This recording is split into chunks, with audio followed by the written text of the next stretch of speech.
So hello ভাই brother, welcome back. তো বলো বলো তো কেমন আছো তোমরা? আশা করছি মহান করুণা আল্লাহর রহমতে তোমরা অনেক অনেক ভালো আছো, অ্যান্ড মহান করুণা আল্লাহর রহমতে আমিও ভালো আছি। সো বিগত অনেকদিন পর তোমাদের সাথে আমার ভিডিওতে দেখা, আর এই ভিডিওতে আমি করতে চলেছি আই এম সজীবের নতুন ভিডিওতে রিয়াকশন। তো রিয়াকশনটা আমি কেন করতেছি এটা তোমাদের বলে দেই। আমার কিন্তু সময় শর্ট, আমি একটা জবে ঢুকছি, যে জবের কারণে আমার মনে করো কাইন্ড অফ সময় থাকেই না। এই জন্য তোমাদের জন্য একটু কাইন্ড অফ রোস্ট টাইপের একটা মানে কি বলো ওটা, এই কাইন্ড অফ রোস্ট টাইপের একটা ভিডিও আনতেছি, যেখানে মনে করো তোমাদের রিয়াকশনও থাকবে, রোস্টও থাকবে। তো লেটস স্টার্ট। গাইস, আসলে একটা প্রবাদ আছে, যখন কেউ কন্ট্রোভার্সিতে যুক্তির জোরে পারে না তখন সে পাকির জন্য আসে। ফার্স্ট অফ অল তোমাদেরকে ভাই ভাই ও কিন্তু ডিরেক্ট বলে, ও একটা আমার কাছে আই এম সজীবের এই জিনিসটা প্রচুর ভালো লাগে, যে ও ডিরেক্ট যা বলে ডিরেক্ট বলে। আমিও চেষ্টা করি কাইন্ড অফ ওর মতো ভিডিও বানাইতে, মানে যা বলবো ডিরেক্ট। ভাই পিট পেছে বলার কি আছে ভাই, ও করে সেন্সর করার কি আছে, বলবো মন খুইলা বলবো, বাল যা মন চায় বলবো। বলতে চাই, এই টুর্নামেন্ট অ্যাপের স্ক্যাম নিয়ে যে কন্ট্রোভার্সিটা শুরু হয়েছে, এই কন্ট্রোভার্সি টপিকে এটাই হবে আমার লাস্ট ভিডিও, কারণ এই টপিক নিয়ে অলরেডি আমি 2-3টা ভিডিও বানাই ফেলছি এন্ড সমস্ত প্রুফ আমি তোমাদেরকে দেখাইছি পর্যন্ত। এই যে কথা বলতেছে না, এইটা নিয়ে কিন্তু এই যে কন্ট্রোভার্সি, আলিফ কিন্তু মানে অনেকবার ধরা খাইছে। এই হালায় ধরা খাওয়ার পরেও বুঝছো কোনো দিন হালার শিক্ষা হইব না। মানে আমি বললি ঠিক আছে, যে কেউ ধরে নেই, আই এম সজীব ধরছে রে। আই এম সজীব কিন্তু এমন মানুষ যে ও হার মানতো না ভাই, যত কিছুই হয়ে যাক ঠিক আছে, স্ট্রং থেকে স্ট্রং। যদি 80% না, যদি আই এম সজীবের কাছে মানে 99 না 1% চান্সও যদি থাকে, তাহলে মনে করো ও হারে গেছে, আলিফ হারে গেছে 1% চান্সও।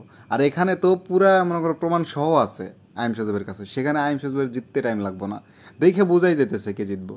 ওই হিজলার বাচ্চা তো কোনো প্রমাণ তো দিতেই পারে না, নিজে যে নির্দোষ সেটাও প্রমাণ করতে পারে না, ওই অ্যাপ যে স্ক্যাম করে না সেটাও প্রমাণ করতে পারে না। এখন হয়েছে তোমাদেরকে আমি বললাম, যখন কেউ যুক্তির জোরে পারে না তখন সে পাকির জোর নিয়ে আসে। ঠিক ওই হিজলা আলী পাকির জোর দিয়ে একটা কথা বলছে, সেটা আমার ইগোতে লাগছে, খুবই ইগোতে লাগছে। তো হিজলা আলী ট্যাব পোস্টে বলছে I am Sajib panel promoter, তার প্রত্যেকটা ভিডিওর ব্যাকগ্রাউন্ডে প্যানেল গেম প্লে। ও আচ্ছা, আমার প্রত্যেকটা ভিডিওতে তাহলে আরে ভাই ও তো একটা মানে বোকাচন্দ্র, বুঝছো? আমি তোমার কি বলবো, ঠিক আছে? এখন সজীব ভাই যদি তুমি ভিডিওটা দেখে থাকো, তাহলে তোমার জন্য একটা কথা বলি। এই যে যে মানে লজিকহীন একটা কথা বললো, ঠিক আছে, ওই ছেলেটা, আমি জানি তুমি এটা জবাব দিবা ভিডিওর ভিতরে, তারপরও আমি তোমার বলতেছি, ও যে মানে বোকাচন্দ্র, ওর মাথায় যে ঘিলু কম, এটা কিন্তু বোঝা যায়। মানুষের মাথায় একটা কমন সেন্স থাকে, ওর মাথার ভিতরে এইটাও নাই। ওল্ড প্লেয়াররা জানে যে প্যানেল আসলে কি, প্যানেলটা জিনিসটা কি। ও যে কথা বলতেছে প্যানেল নিয়ে ভিডিও বানানো, ঠিক আছে, ওই আমি ভাই কি বলবো, এখানে একটা গেম প্লে থাকতেই পারে স্বাভাবিক, ঠিক আছে, যেখানে প্যানেল প্রমোট করার কিছু নাই। এটা আজ থেকে কত বছর আগে যেন আমরা এতে সবাই মিলে এক্সপোজ করা হয়েছিল। এখন তোমরা তো বেশি ছিলা, ঠিক আছে, তো সবাই মিলে এক্সপোজ করা হয়েছিল যে প্যানেল ইউজ করে হ্যান করে ত্যান করে। এটা তো আগে অনেক ঝামেলা হয়েছিল। প্যানেলের গেম প্লে থাকে ব্যাকগ্রাউন্ডে, তাই না? এটার অ্যানসারটা আমি এখনই দিতেছি, বাট তার আগে আমি একটা কথা বলতে চাই। আমি জানি তুই ইচ্ছা করে আমার সাথে কন্ট্রোভার্সিতে লাগা ট্রাই করতাছস, কারণ তুই যদি কন্ট্রোভার্সি না চাইতি তাহলে আমি তোর বিরুদ্ধে যেসব অ্যালিগেশন দিছিলাম, যেসব প্রমাণ দিছিলাম, তুই সেগুলোর মিথ্যা প্রমাণ করতি। বাট না দিতে পারছস তুই কোনো প্রমাণ, এবং আমার দেওয়া কোনো প্রমাণই তুই মিথ্যা প্রমাণ করতে পারো, কিন্তু তোর মুখ বন্ধ হয় না। প্রমাণ তো দিতে পারছ না, কিন্তু তোর মুখ বন্ধ হয় না। সজীব আমার বাপ, আমার মাহির দুধ খেয়ে ফেলছে, সজীব প্যানেল প্রমোট করে হ্যান করে।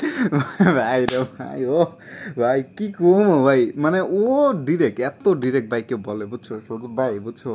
তোমার এই জন্য ভালো লাগে যে তুমি ডিরেক্ট যা বলবা ডিরেক্ট, ঠিক আছে, আর যা বলো ছিঁড়া ফেরা এলো ভাই, বুঝছো, ছিঁড়া ফেরা এলো। ওর ভাই মনে করো এইসব শোনার পরেও যে মনে করো তোমার সাথে কন্ট্রোভার্সি করতেছে, ওর শরমে লজ্জায়, বুঝছো, ফাঁসি নিয়ে মরে যাওয়া উচিত। মানে তোর কথা হইতাছে তুই আমার নিয়ে বিভিন্ন ধরনের কথা বলবি, তারপর আমি তোর নিয়ে ভিডিও বানাবো, তুই একটু কন্ট্রোভার্সিতে থাকবি, একটু মানুষের অ্যাটেনশন পাবি। কারণ তুই ভালো করে জানোস আমার সাথে কন্ট্রোভার্সি করলে আমার কোনো লাভ না হলেও তোর ঠিকই লাভ হবে, একটু মানুষের অ্যাটেনশনে আসতে পারবি। কারণ তুই এটাও ভালো করে জানোস যে আমার হয়তো বর্তমানে ভিউজ নাই, কারণ আমি রেগুলার ইউটিউবার না, বাট আমার একটা ফেম আছে এই ফ্রি ফায়ার। ওর বিষয় হইতাছে আমার ছিলাম, এই জন্য আমার ভিডিওতে 1-2 লাখ হালাই হিজলার বাচ্চা আইছে ইচ্ছা করে কন্ট্রোভার্সি করতে। ভাই তুই যে ইচ্ছা করে কন্ট্রোভার্সি করতে চাস সেটা আমিও বুঝি, পাবলিকও বুঝে, বুঝছো? পাবলিক রে বোধাই মনে করিস না। তারপরে লেখছে এইসব। আচ্ছা, ইচ্ছে করে কন্ট্রোভার্সি লাগানোর কারণ কি জানো? ইচ্ছে করে কন্ট্রোভার্সি লাগালে, কন্ট্রোভার্সি মানে ভিউজ, অ্যাটেনশন, এইগুলো জিনিস না আগের থেকে চলতেছে, নর্মাল কিছু, এটা নরম মানে নর্মাল জিনিস। কমিউনিটি থেকে লাত্তি খাওয়া মানুষের সাথে আমার বসা লাগে। ওরে আমার চ্যাটার বালের প্রেসিডেন্ট, ফ্রি ফায়ারের ভাই ভাই ভাই, তোমার আগে আমার একটা কথা বলার আছে। মানে আলিফ, তুমি কোন চ্যাটের বাল যে তুমি মানে কমিউনিটিতে লাত্তি খাইছে না কে কি খাইছে তার বালের কথা কইতে আসছো, ঠিক আছে? তুমি কোন চ্যাটের বাল? তোমারে কে গুনে, তোমারে কে চিনে? আমি ভাই চিনতাম না, সিরিয়াস। আমি চিনছি জাস্ট মনে করো যে সজীব তোমার রোস্ট করছে, তারপরে আমি যে চিনছি আলিম গেমিং নামে কোনো ছেলে আছে, তার আগে আমি জানতাম না তুমি কেটা। প্রেসিডেন্ট মাওলানা শেখ আলিফ হোসেন, তোর বাপের যে বিচি ছোট তুই জানোস? তোর বাপের যে বিচি ছোট হওয়ার কারণে মেবি তোর জন্ম হওয়ার সময় ব্রেনটা একটু দুর্বল ছিল। কমিউনিটি মারাই দিয়েছে, কমিউনিটিতে থাপড়ায় তোমার বহের হমনি কমিউনিটিতে হালা বোকা বাচ্চা। আরে বোকা, তুই কমিউনিটির কোন চ্যানেল বাল? তোরে কেউ তোরে কেউ বেটা, তুই কে? তোর যদি ক্ষমতা থাকে তুই একটা ট্যাব পোস্ট করিস, ঠিক আছে, যে আমি কমিউনিটির এত বড় হেডা, তারপরে দেখিস তোর কমেন্ট বক্সে পোলাপাইন তোরে কি বলে, তাহলে তুই বুঝতে পারবি যে আসলে তুই এই ফ্রি ফায়ার কমিউনিটির কোন চ্যানেল বাল। আচ্ছা গাইস, ওরা তো কষ্ট করা লাগবে না, তোমরাই ওর চ্যানেলে যাও। আলিফ তুই ভয় পাইস না, আমি আবার তোর মতো হিজলাম, আমি আমার অডিয়েন্সকে বলবো না যে তোর চ্যানেলে যে রিপোর্ট মারতে হ্যান ত্যান। গাইস তোমরা যাবা, ওর রিসেন্ট যেসব পোস্ট আছে বা ভিডিও আছে ওগুলোর কমেন্ট বক্সে ওর আসল পরিচয়টা দিয়ে আসবা, যে তুই ফ্রি ফায়ার কমিউনিটির একটা। সো গাইস, ভিডিওটা এই পর্যন্ত ছিল। যদি নেক্সট পার্ট চাও তাহলে অবশ্যই কমেন্ট করো রিয়াকশনে, ঠিক আছে? তো যাই হোক গাইস, আশা করি তোমরা ভালো আছো। অ্যান্ড পাছায় থাপ্পড় মেরে ভিডিওটা সাবস্ক্রাইব করে চ্যানেলে রিচটা একটু বাড়ায় দিও। তোমরা সাপোর্ট করলেই তো ভিডিও আনতে পারবো, তাছাড়া তো আনতে পারবো না। তো গাইস, টাটা, আল্লাহ হাফেজ।